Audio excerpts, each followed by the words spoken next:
बिना प्लानिंग के 2 घंटे की पैकिंग के साथ हम लोग कैसे केदारनाथ पहुँचे, क्योंकि बहुत सारे रिश्तेदार, बहुत सारे फैमिली मेम्बर्स हम लोगों से जानना चाहते थे कि हम लोग 2 घंटे की पैकिंग के साथ कैसे केदारनाथ जा सकते हैं। उन लोगों को लगता है कि हमारी पहले से ही प्लानिंग थी और हम लोग झूठ बोल रहे हैं। तो इस ब्लॉग में मैं आपको यही बताने वाली हूँ कि कैसे हम लोग बिना प्लानिंग के 2 घंटे की पैकिंग के साथ केदारनाथ पहुँचे। तो बने रहिए कि वीडियो के लास्ट तक। हेलो फ्रेंड्स, श्री शिवाय नमस्तुभ्यम, राधे राधे। और ये मेरा फर्स्ट ब्लॉग है क्योंकि मैं जा रही हूँ केदारनाथ, तो मैं बहुत ही ज़्यादा एक्साइटेड हूँ। तो मुझे लगा शूट करना चाहिए, लेकिन अभी मेरे पास टाइम नहीं है बिल्कुल भी, क्योंकि आप लोगों को यकीन नहीं होगा, लगभग एक महीने की प्लानिंग से केदारनाथ जाते हैं, सारी प्लानिंग करके। और मुझे सिर्फ 2 घंटे का टाइम मिला है प्रिपरेशन करने के लिए, सारी तैयारी करने के लिए, पैकिंग करने के लिए, कि आपको 2 घंटे बाद निकलना है। तो मैंने सारा सामान फैला लिया, जैसे कि आप देख सकते हैं। ये कैप्स वगैरह, ये देखिए कैप्स हैं, ये जैकेट, और ये देखिए कुछ जैकेट मैंने रख ली है। ये तो मेरे पास ओनली 2 घंटे का टाइम है पैकिंग करने के लिए। 12 बजे ही अचानक से मेरे हस्बैंड ने आके मुझसे कहा कि रूबी केदारनाथ चल रहा है, क्या 2 घंटे में पैकिंग करके चल सकती हो? तो मैं एकदम से शॉक थी, यार 2 घंटे में पैकिंग करके केदारनाथ कैसे जाएंगे?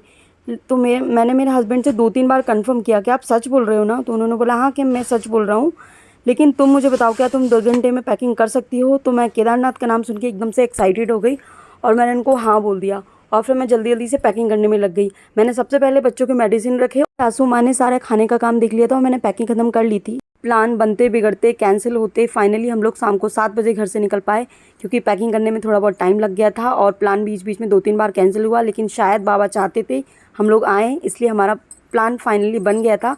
और रात को 2:30 बजे हम लोग दिल्ली पहुँचे थे। दिल्ली से हमको हमारी 2 फ्रेंड को पिकअप करना था। फाइनली उनको पिकअप करके हम लोग सुबह हरिद्वार पहुँच चुके थे और हरिद्वार में भोले बाबा के दर्शन करके हम लोग बहुत खुश हुए।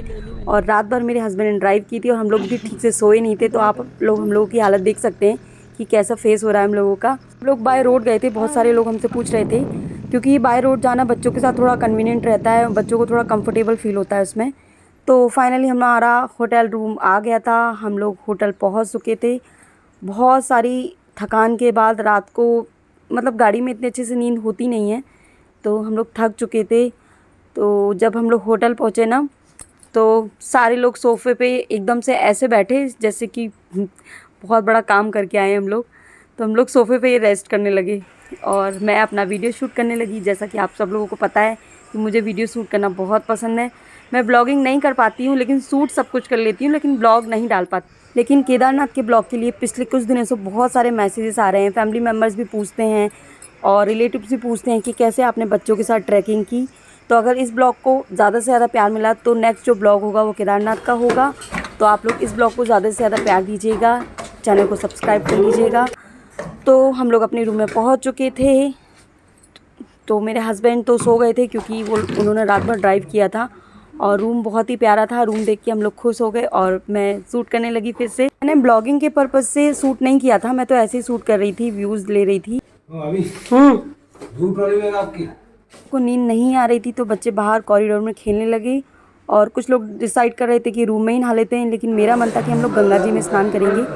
तो सब लोग मान गए और हम लोग निकल गए गंगा जी स्नान के लिए। हम लोग ने ज़्यादा रेस्ट नहीं किया था होटल रूम में, ओनली 3 घंटे रुके थे।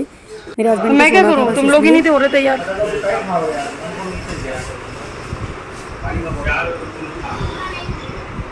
और हम लोग हर की पौड़ी पहुँच गए। गंगा जी को देख के हम लोग बहुत खुश हो गए, बहुत भीड़ थी वहाँ पे।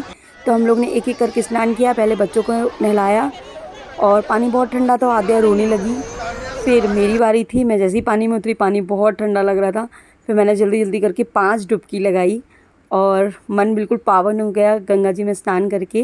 ओनली एक ही डुबकी लगाने वाली थी, बट मेरे हस्बैंड ने बोला नहीं नहीं 5 लगाते 5 लगाते, तो उन्होंने ज़बरदस्ती मुझसे 5 लगवा ली। तो मैं बाद में खुश भी हो गई थी जब मैंने 5 डुबकी अपनी पूरी कर ली। तो फिर उसके बाद हम लोगों ने थोड़ा सा सूर्य भगवान को अर्घ्य दिया और फिर थोड़ी सी पूजा की।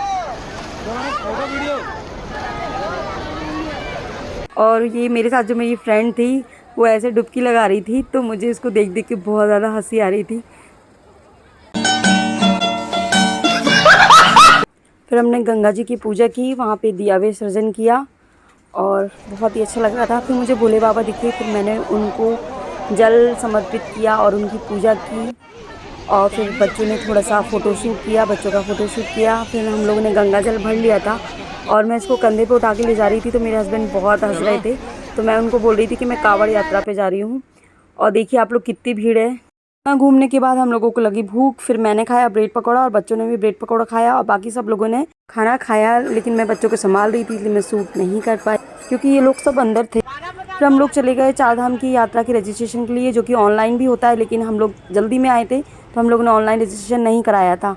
आरू के रजिस्ट्रेशन में बहुत प्रॉब्लम हो रही थी क्योंकि उसका आधार कार्ड हम ले जाना भूल गए थे। फिर भी हम लोगों ने यहाँ वहाँ से मंगा के आरू का रजिस्ट्रेशन कराया। फिर हमारा हुआ मेडिकल चेकअप। मेडिकल चेकअप में बीपी, शुगर, ये सब चीज़ें, नॉर्मल चीज़ें चेक होती हैं। तो फिर हम लोग निकल पड़े केदारनाथ के लिए और हम लोग बहुत ज़्यादा एक्साइटेड हो गए फिर से।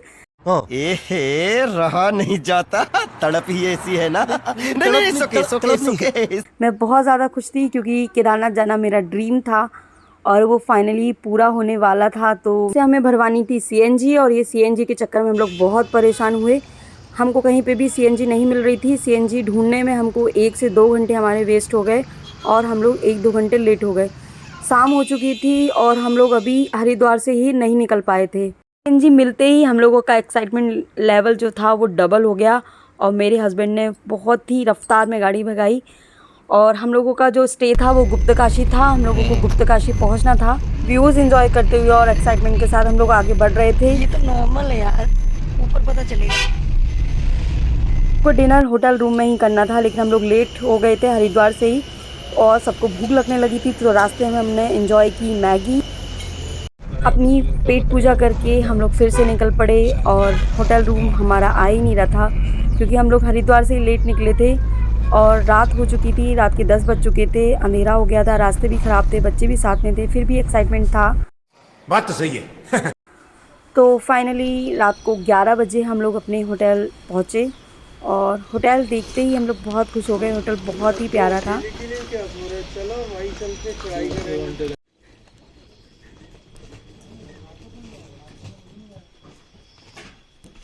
रूम्स बहुत ही प्यारे थे, तो मैं आपको दिखाती हूँ रूम का व्यू। देखो रूम बहुत ही प्यारा था। तो आरू बहुत थक गया था, बच्चे बहुत थक गए थे, तो आरू तो सीधे बेड पर लेट गया, बोल रहा मुझे तो रेस्ट करना है। रूम देख के आरू बहुत खुश हो गया और फिर हम लोग गए खाना खाने। पूरा होटल खाली था क्योंकि रात को 12 बज रहे थे और हमारा खाना रेडी हो रहा था। फाइनली खाना रेडी हो चुका था और हम लोगों को बहुत ज़ोरों से भूख लगी थी। खाना खा के हम लोग निकले अपने रूम के लिए और हस्बैंड को बहुत ज़्यादा नींद आ रही थी क्योंकि उनको ड्राइव भी करना होता है तो वो थक जाते हैं, तो वो सबसे पहले चले गए। आज का वीडियो मैं यहीं एंड करती हूँ क्योंकि हम लोगों को सुबह जल्दी उठना है, केदारनाथ के लिए निकलना है।